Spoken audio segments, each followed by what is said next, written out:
Guérir la blessure d'humiliation et se débarrasser de ses conséquences. Aujourd'hui, je vais vous montrer comment guérir la blessure d'humiliation et se débarrasser de ses conséquences en 4 étapes simples à mettre en place. Si vous avez cliqué sur cette vidéo aujourd'hui, c'est sûrement que vous êtes curieux au sujet des blessures émotionnelles et que la blessure d'humiliation est peut-être celle dont vous souffrez. Dans ce cas, vous êtes au bon endroit. La blessure d'humiliation crée souvent une identité appelée le masque du masochiste. Le but de cette vidéo est que vous puissiez enfin vous libérer définitivement de la blessure d'humiliation ainsi que les conséquences négatives qui lui sont associées. Pour cela, je vais vous présenter les conséquences liées à ce type de blessure. Alors je vous invite à rester jusqu'à la fin de cette vidéo pour découvrir les 4 étapes pour guérir de la blessure d'humiliation. C'est parti.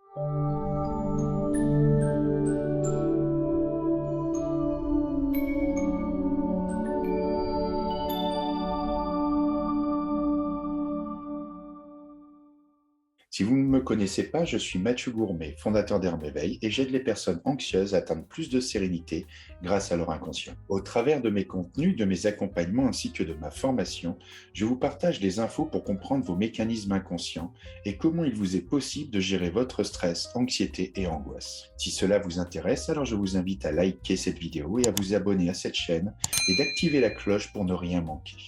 Alors, comment arrive la blessure d'humiliation? Pendant que la personne vit inconsciemment sa blessure d'humiliation, la personne se considère comme quelqu'un d'indigne qui veut se racheter une bonne conduite auprès des autres. Dans son enfance, elle a considéré, dans un moment souvent douloureux de sa vie, qu'elle n'était pas digne, presque au niveau spirituel du terme, où on peut dire aussi ne pas être à la hauteur des exigences souvent de ses parents ou de sa famille. Elle va passer le reste de sa vie, ou jusqu'à ce qu'elle se libère de sa blessure, à faire plus d'efforts que les autres autour d'elle pour essayer de récupérer cette hauteur, ou du moins d'essayer de la compenser.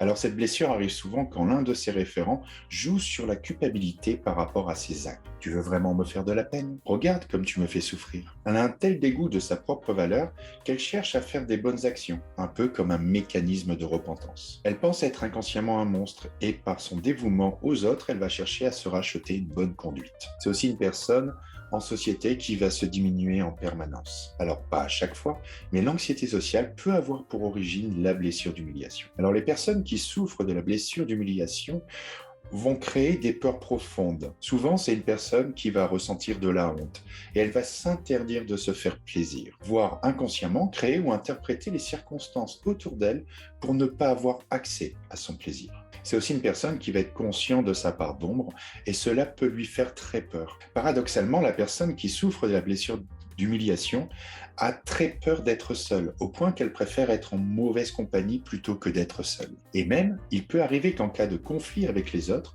elle va d'abord trouver toutes les justifications que l'autre a raison de se comporter ainsi avec elle. Malheureusement, les femmes battues sont souvent un exemple extrême de personnes qui vivent ce genre de blessure. Alors, les comportements sociaux suite à la blessure d'humiliation. Comme dans une playlist précédente sur le triangle de Karpman, je présente les 3 rôles sociaux: victime, sauveur, bourreau ou persécuteur, que nous pouvons prendre et qui génèrent beaucoup de stress, d'anxiété et d'angoisse au quotidien si nous gardons ce type de comportement. Toutes les vidéos citées sont bien sûr mises en lien dans la description. Je vais donc vous présenter les 3 stratégies principales que peut avoir la personne qui souffre de la blessure d'humiliation. Le premier comportement, la personne peut revivre sa blessure.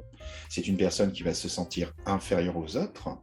Elle va souvent se sentir honteuse d'elle-même. Elle va souvent s'autocritiquer en société, bien avant que quelqu'un ne le fasse pour éviter de donner l'occasion à l'autre de la rabaisser. On parle souvent de ce mécanisme être un mécanisme de victime. Le deuxième mécanisme, la personne va inconsciemment s'opposer à sa blessure. Alors intérieurement, cette personne, elle accepte de ne pas être digne, mais elle va se protéger derrière un sentiment de supériorité tout en se sentant qu'elle est un peu creuse à l'intérieur, voire même les personnes autour vont sentir que c'est vraiment une façade, ce sentiment de supériorité. Là, on est dans le mécanisme habituellement d'un bourreau et une personne qui était anciennement une victime et qui essaye de se rebeller contre sa blessure d'humiliation. Alors, le troisième type de comportement, c'est la personne va essayer de passer au-dessus de sa blessure, de la sublimer. C'est une personne qui va essayer d'aider d'autres personnes ou elle va estimer qu'ils n'ont pas la dignité suffisante aux yeux de la société. On va parler des femmes battues, des enfants maltraités et aussi de la misère dans le monde. Les personnes peuvent se rentrer dans des ONG, va essayer de défendre la veuve et l'orphelin, mais vraiment parce qu'ils considèrent que la société n'a pas rendu leur dignité nécessaire. Et par procuration, elle va essayer de leur apporter cela. Il y a d'autres comportements typiques de la personne qui vit la blessure d'humiliation, qui peuvent être l'incapacité à s'affirmer, à faire les choses pour soi. C'est une personne qui a peur de décevoir et c'est une personne qui éprouve beaucoup de culpabilité. Alors, si vous êtes reconnu dans un de ces comportements types, pensez à me laisser un commentaire, j'aurai plaisir à le savoir. Alors, pour finir sur une touche un peu plus positive, juste avant de parler des exercices, je vais aborder les bénéfices d'avoir eu cette blessure d'humiliation. Alors, en effet, même si vous vous libérez de ce type de blessure, comme je peux le constater auprès des personnes que j'accompagne, certains bénéfices restent après. Alors, ces bénéfices sont le sens de l'altruisme, l'empathie. C'est une personne aussi qui pardonne facilement, comme elle perçoit son propre côté obscur, elle a beaucoup plus de tolérance en percevant le côté obscur des autres. Et donc, c'est une personne qui ne juge pas facilement, qui ne va pas passer à outrance à juger les autres. Et c'est une personne assez tolérante. Donc maintenant, je vais aborder les 4 exercices pour pouvoir sortir de la blessure d'humiliation. La première, comme dans la plupart des blessures, le mieux est d'absorber et de s'imprégner de ces comportements en observant les autres, de pouvoir voir facilement ce type de comportement. Ça va être beaucoup plus facile de passer la deuxième étape et d'observer chez soi si à un moment donné, certaines réactivités ça vous amène à penser que vous souffrez de la blessure d'humiliation. En troisièmement, quand c'est un comportement qui est induit par les référents et qui vous amène à cette culpabilité, il y a des affirmations positives qui peuvent être très intéressantes à utiliser pour vous.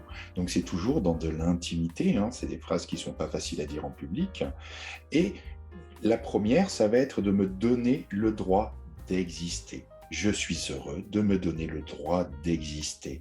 La personne a une telle dévalorisation à son droit d'existence fondamentale que ça devrait avoir un vrai impact émotionnel sur la personne et de travailler dessus. Je suis heureux de me donner le droit d'exister.